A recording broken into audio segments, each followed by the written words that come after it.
आज हम बात करेंगे हाइपरथायराइड के सिम्टम्स के बारे में कि आखिर जो हाइपरथायराइड होती है उसके कौन कौन से लक्षण है जो कि आपको मिलेंगे तो आप उसको आसानी से पहचान सकें, क्योंकि यह जो कंडीशन होती है बहुत ही कॉमन कंडीशन होती है और कई दफा आप इस बीमारी से ग्रसित होते हैं लेकिन आपको पता भी नहीं चलता है।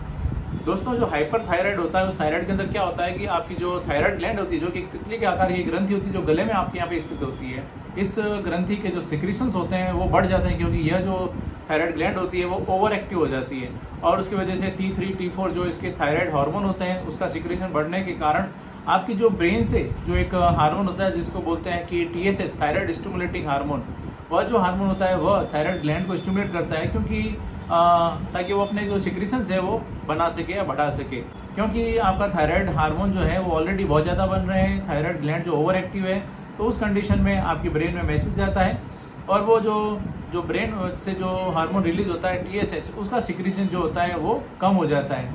यानी आपकी जो हाइपरथायराइड होगी उसके अंदर T3, T4 का तो लेवल ज्यादा होगा और TSH जो होगा उसका लेवल कम होगा। यह जो कंडीशन होती है इस कंडीशन को हाइपरथायराइड बोलेंगे। अगर ऐसी कंडीशन है तो उस कंडीशन में आपकी बॉडी जो है वो कुछ सिम्टम्स देगी, उन लक्षणों को समय पर पहचान कर उनका उपचार करना जरूरी होता है, नहीं तो बॉडी में कुछ कॉम्प्लिकेशंस है जो कि बढ़ सकती है।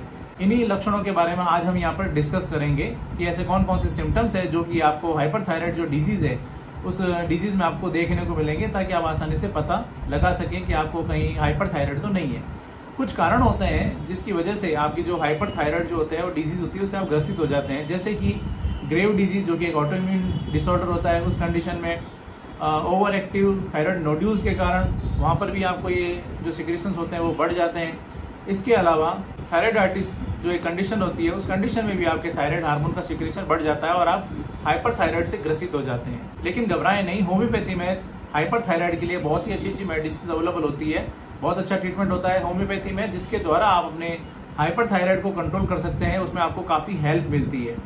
मैं जोधपुर से doctor Kuldeep Jahangir, homeopathy consultant, एक बार फिर से आपका अपने यूट्यूब चैनल में स्वागत करता हूं। इसके अलावा रेगुलर शॉर्ट हेल्थ अपडेट्स के लिए, शॉर्ट इन्फॉर्मेशन के लिए, स्वास्थ्य से जुड़ी छोटी छोटी जानकारियों के लिए आप मुझे इंस्टाग्राम पर भी फॉलो कर सकते हैं। मेरा आईडी है डॉक्टर कुलदीप टिप्स। चलिए अब बात करते हैं उन कॉमन सिम्टम्स की, बिना समय खराब किए हुए, जिसकी सहायता से आपको पता चल सके कि कहीं आपको हाइपरथायराइड तो नहीं है। हाइपरथायराइड जो होता है उस डिजीज के अंदर आपका जो भूख होती है वो भूख बढ़ जाती है और उसके अलावा अच्छा खाते हुए भी आपका जो वजन होता है वजन में आपके गिरावट होना शुरू हो जाती है, क्योंकि जो थायराइड ग्लैंड होती है, थायराइड ग्लैंड आपके जो हार्मोन्स होते हैं उस हार्मोन का सिक्रीशन बढ़ा देती है और इन हार्मोन्स का जो काम होता है वो होता है मेटाबॉलिज्म। इसके अलावा मेटाबॉलिज्म जब आपका बॉडी का फास्ट हो जाता है और उस वजह से आपका जो वजन होता है वजन धीरे धीरे गिरना शुरू हो जाता है। यह इसका एक मुख्य सिम्टम होता है, अच्छा खाते हुए भी आपके वजन में कमी देखने को मिलना। दूसरा जो सिम्टम होता है वो होता है इरेगुलर हार्ट बीट होना, या आपकी जो धड़कन होती है, हार्ट बीट होती है, उसका बढ़ जाना। इसके अलावा आपके हाथों में आपको कंपन हो सकते हैं, आपकी उंगलियों में आपको ट्रेमर्स या कंपन की शिकायत देखने को मिल सकती है। इसके साथ साथ ही आपको बहुत ज्यादा थकान, बहुत ज्यादा वीकनेस महसूस होगी, आपको एंजाइटी, स्ट्रेस या आपको डिप्रेशन की शिकायत हो सकती है।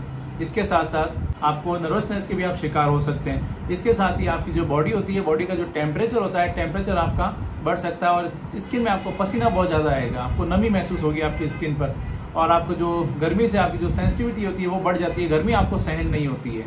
आपकी जो स्किन होती है, आपकी जो नाखून होते हैं वो बिल्कुल पतले हो जाते हैं, ऐसा लगता है स्किन बिल्कुल पतली पतली स्किन हो गई है। और उसके अलावा आपके जो नाखून होते हैं वो भी पतले हो गए और उसमें ऐसा लगेगा कुछ ड्राई और रूखापन उसमें जो बढ़ गया, उसके कारण आपके नाखूनों में आपको ब्रिटलनेस की शिकायत हो जाएगी और उसके अलावा आपको हेयर फॉल की भी आपको शिकायत हो सकती है।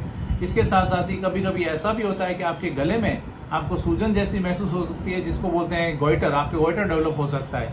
इसके अलावा महिलाओं की हम बात करें तो महिलाओं में एमेनोरिया यानी मेंसेस जो होते हैं वो एब्सेंट होना शुरू हो जाते हैं, या जो मेंसेस होते हैं वो इरेगुलर होना शुरू हो जाते हैं। इसके साथ साथ ही आपकी जो स्टूल की फ्रीक्वेंसी होती है वो आपकी बढ़ जाती है।